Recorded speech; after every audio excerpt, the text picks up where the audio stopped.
तेजी से बढ़ते शहरी जीवन के बीच अहमदाबाद ने विकास के साथ पर्यावरण को भी प्राथमिकता दी है।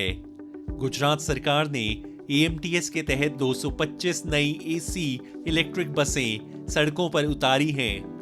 यह सिर्फ नई बसें नहीं, बल्कि सोच में बदलाव है, धुएं से स्वच्छ ऊर्जा की ओर एक बड़ा कदम। ये बसें कार्बन उत्सर्जन कम करेंगी, हवा की गुणवत्ता सुधारेंगी और शहर को इलेक्ट्रिक मोबिलिटी के राष्ट्रीय लक्ष्यों के करीब ले जाएंगी। सुरक्षा भी पूरी तरह सुनिश्चित है।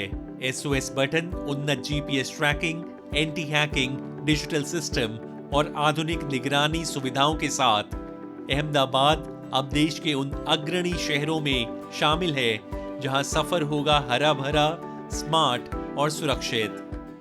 અત્યારે જે ઈવી બસો અમારી આવી છે એમાં 225 બસ ઈવી બસો આવી છે. આના પછી બી અમે 2030 સુધીમાં ટોટલ ઈવી બસો કરવાના છીએ. સુધી ડોર બંધ ના થાય ત્યાં સુધી બસ આગળ નહીં વધે.